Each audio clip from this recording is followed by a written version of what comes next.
Ready? It's time to talk sports.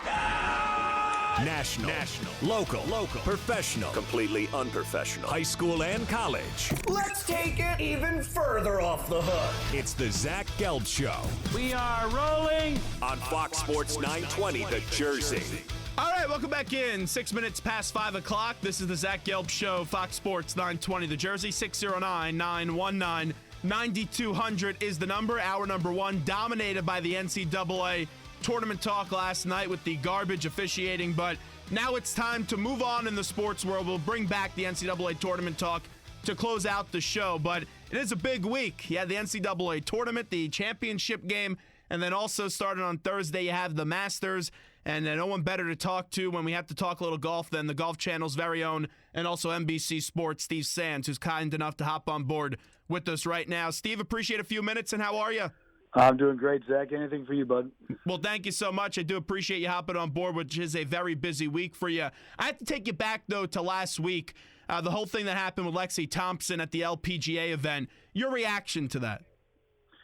Well, I thought it was a black eye for the sport. But at the end of the day, Zach, it's like, Mom always told you when you were a kid, it's never too late to do the right thing. The ruling was correct. She did break a rule, intentional or not.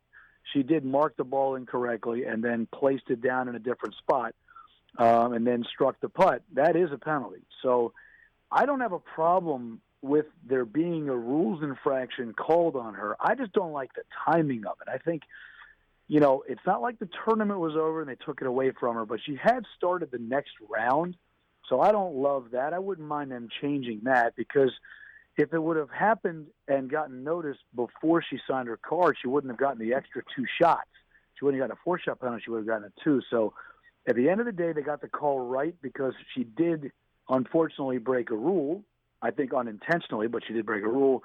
But, man, I thought the timing was tough, having already started the final round and then being told on the 12th hole on the back 9 when she had a 4-shot lead. I didn't love that at all. But the call was correct. I mean, you talk about the NCAA tournament, Zach. It's, wouldn't Gonzaga fans love to have, Meeks' hand was on the line when he was scrambling for that ball with 49 seconds left at a 1-point game. You can't go back and do that in basketball. In golf, you can, and that's one of the things about the sport that makes it different than the others. The timing of it, you're exactly right. They got the call right, but the timing of it and the way that the call was brought to everyone's attention is just one of the most absurd things I've ever heard. We've seen this, though, similar before. Dustin Johnson with that had to linger over his head last year. But to wait an extra day, it makes no sense to me. As someone that has covered the game for a long time like yourself, how do they fix this system? Because you're right, it is a black eye for the sport. Well, I think that they ought to have a rules official with a headset on watching the television broadcast the entire time, and he or she being the final say, and no one from outside of the event being able to call in or, in Sunday's case, email in. I don't like that at all. So, again, it's tough because they got the call right, but I don't like the way it was executed. I would love to see a rules official be the final say as far as watching it, and if that rules official didn't see it on TV, then so be it. But that's what I would do. The other thing I would do is make sure that a rule cannot be changed after the next round of play. It can't be changed after a tournament is complete. If there was a violation on Sunday, you can't just call that on Tuesday after the tournament's over. But in this case, it was a Saturday violation, and it was called on Sunday. I think that's fine until the round is started the next day. And I thought that part was bad. I'd like to see them wipe that off the books, too. Yeah, once that scorecard is signed, I think you can't go back and change it. And I was thinking about it today, and similar to you, maybe you have 2-3 guys, they sit in a booth and they review, because you have so many angles now, you review it, and then if you have to buzz down and do something like that, use replay, I think it would actually help fix the system. Do you think we'll see a change because of all the backlash that they're probably getting from this, or is that not going to happen probably? I don't think it's going to happen. I think that, golf moves very slowly, Zach, when it comes to rules changes. And I think that, they might take a look at it. But I think at the end of the day, this is up to the LPGA Tour and the PGA Tour to do something different. Not the USGA or the RNA, the ones who set the rules. I think that the PGA Tour and the LPGA Tour are different than when you and I go play golf or any other tour in the world. because they're the ones who are on TV every single week, like the European tour, the Asian tour over in Asia. The professional tours need to get a hold of their product, in my opinion, and gather themselves and decide what's best to do for their product. It's different than when you and I play. When you and I go and play, if I mark my ball incorrectly and you don't call me on it or I don't see it, no one else is going to get in the way of our match. They're on television every single week. Every single shot is basically on television for the great players, and I think it's awfully strange that the pro tours don't get a hold of their own product and protect their own players and make sure that they call the rules, not someone who's sitting at home. Because let's face it, Zach, what if that person was a So Young You fan and didn't like Lexi Thompson and waited until Sunday, as late as that person possibly could, to let them know that there was a rules infraction? I mean, I'm not saying that's what took place, but there's It's just a possibility, so many factors.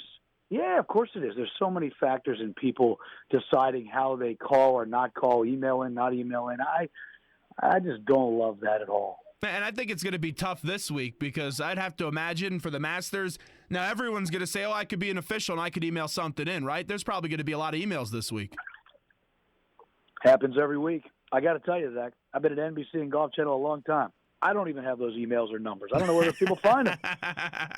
Steve Sands with us. All right, let's just get into this. Dustin Johnson, and we all know that he's going to be the favorite for this Masters. And we've seen him win a tournament over the year, and we saw how close that he was, close to getting all those previous years when it comes to the major. Just what has changed when you watch him play golf now?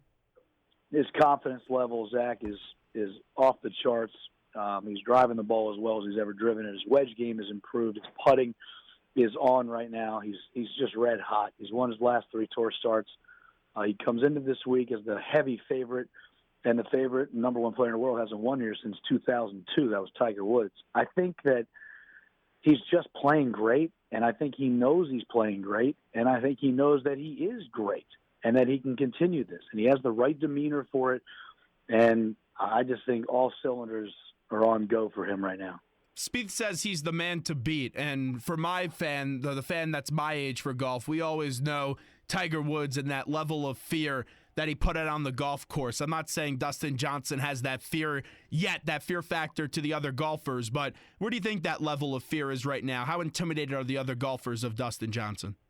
I don't think they're intimidated at all, but I think they do know that if he plays his best right now, not on this golf course or not over the last 10 years, but right now, if Dustin plays his best this week, he's going to win. I think most players would agree with that. He's just on a different level right now. That doesn't mean he's going to bring his razor-sharp A game each and every day here this week. But if he does, I would expect Dustin to win.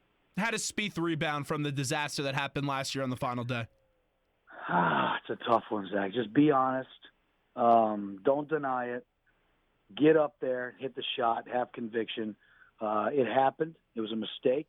It was terrible. It cost him a chance at a green jacket. He knows it. The world knows it. But he knows how to get it done around here. He won the year before, and he was a runner-up the year before that. In 3 Masters, he's been second, first, tie for second. So I don't think he's going to have an issue with it. Whether he brings his A game razor sharp into this week is a big question. But I don't think Justin's going to have any ghosts when he stands up there on the 12th. He knows, hit it over the bunker. If you get it close, great. If not, take your 3 and walk to the 13th hole. The golfer I'm rooting for, as we're talking to Steve Sands, coming up for the Masters, and it'd be fun to see Dustin Johnson win, but the golfer I'm rooting for is Jason Day, just because of the story with his mom. Give us a little bit more perspective on that.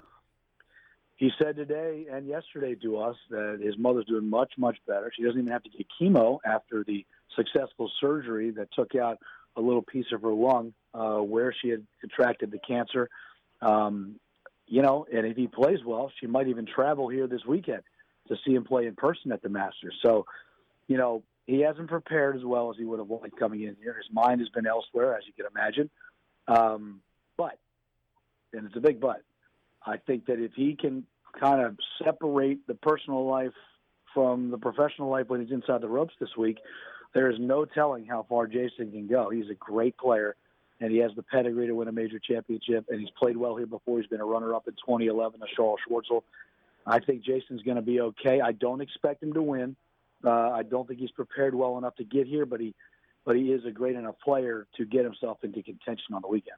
And this is something that you can't avoid. This is something that's going to be on your mind constantly. And when you're playing a game like golf where you need such great concentration, it's definitely tough to prepare and then also go execute on a golf course. How do golfers, I know they have 10,000 coaches and all that kind of stuff and ways that they try to think about when they're on the course, but how does Jason just try to prepare to get on that course? And I don't want to say block it out, but just try to really focus on the task that's in front of him. Now that he's here, Zach, he's okay. I think, being inside the ropes for a lot of the guys who are the best players in the world is their utopia. They don't get bothered by anybody. They can concentrate on the task at hand. He knows his mother's in good care. He knows his mother's surgery was successful. He knows his mother's getting better. He knows his mother's prognosis is way, way better than when they originally got the news that she had lung cancer. I think in that regard, he's going to be fine. It's just a question of whether or not he can bring his game here. Another big storyline is John Rahm. He's 22 years old. He's my age, but he seems like he's going to be the big real deal.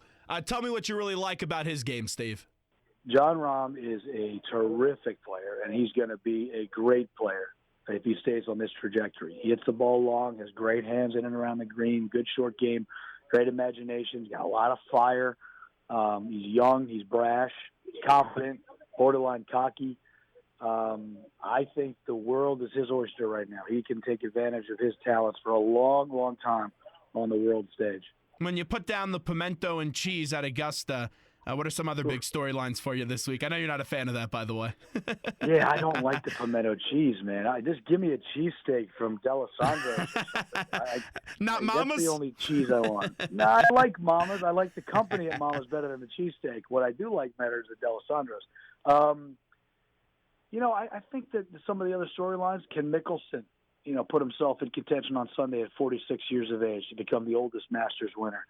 Jack won it in 86 at 46 years old, but feels a little bit older at this point. Turns 47 in June. I think a guy like Mark Leishman or, Tommy Fleetwood or Ryan Moore or Louis Oosthuizen can come off the board and perhaps contend. The weather is a big factor on Thursday with high winds and really cold golf temperatures.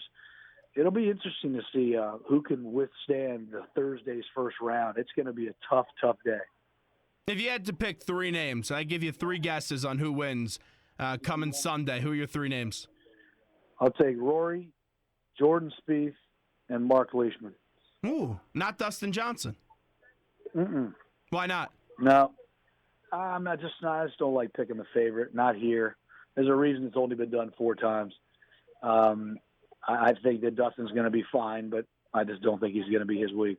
Last one for Steve Sands from the Golf Channel, NBC Sports. If you had to give me a wild card, someone no one's really talking about that could walk away with this thing on Sunday, who's your wild card? I'll give you that wild card again. Mark Leishman. That's the Mark wild card. Leishman's going to play well. Okay. Mark's going to play well. Steve, we appreciate it. Thanks so much.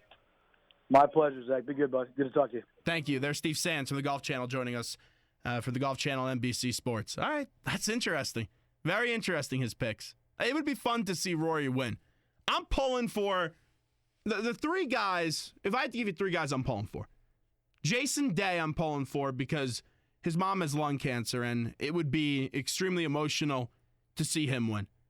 I'm pulling for Spieth because Spieth was so close last year, and he's been so close the last few years at the Masters, but I'm really pulling for Spieth because of the way that it ended last year. Maybe he goes on that little UNC type of run, the redemption for Spieth, where last year he got so close and then becomes the next year is able to correct the wrong. And then the last one, so I gave you Spieth and I gave you Jason Day.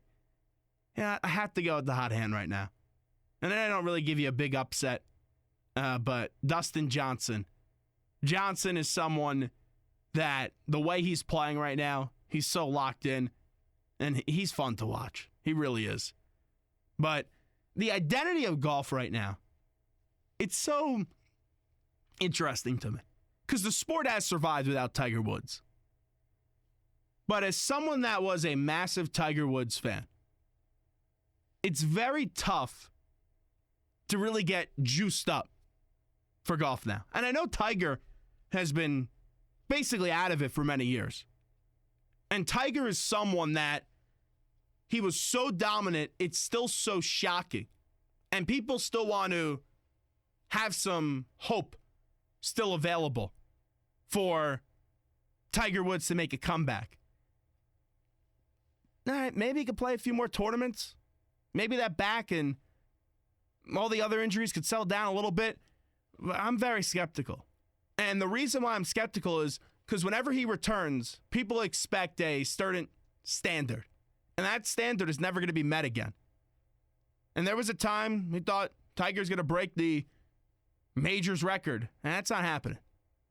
If I was a betting man, I'd be very surprised if Tiger ever wins a major again. And now over the last year, people are starting to come to reality with that. But it took a very long time.